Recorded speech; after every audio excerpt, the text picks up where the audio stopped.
ब्रेकनंतर बुलेटिनमध्ये आपल्या सगळ्यांचं पुन्हा एकदा स्वागत। उपमुख्यमंत्री एकनाथ शिंदे आज बुलढाण्याच्या दौऱ्यावर आहेत।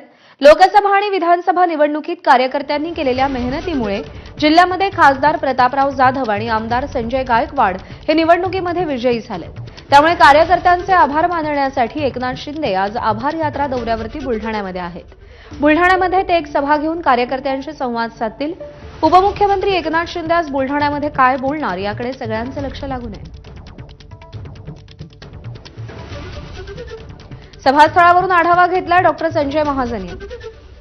बुलढाणा जिल्ह्यात आज उपमुख्यमंत्री एकनाथ शिंदे येत आहेत। खरं तर गेल्या विधानसभा आणि लोकसभा निवडणुकीत कार्यकर्त्यांनी केलेल्या कामामुळे आभार व्यक्त करण्यासाठी आज एकनाथ शिंदे येत आहेत। या ठिकाणी बुलढाणा येथे सकाळी 11:30 वाजता एकनाथ शिंदे यांची आभार सभा होणार आहे।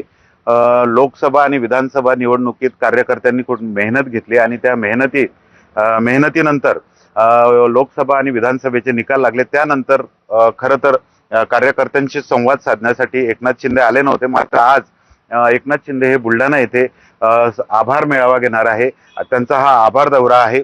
या दौऱ्यावर खरं तर काँग्रेस आणि शिवसेनेच्या उद्धव गटाने सुद्धा टीका केलेली आहे। खरं तर पहलगाम हल्ल्याला काही दिवसच झालेले असताना हा जो आभार दौरा आहे एकनाथ शिंदे यांचा, हा आभार दौऱ्यावर काँग्रेस आणि उबाटा गटाने टीका केलेली आहे।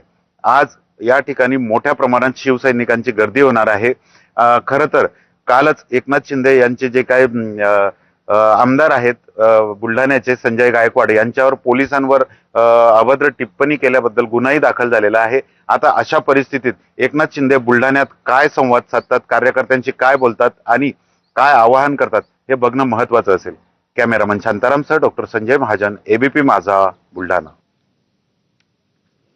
एक छोटासा ब्रेक घेतो या बातमीसह। थोड्याच वेळात पुन्हा भेटूया।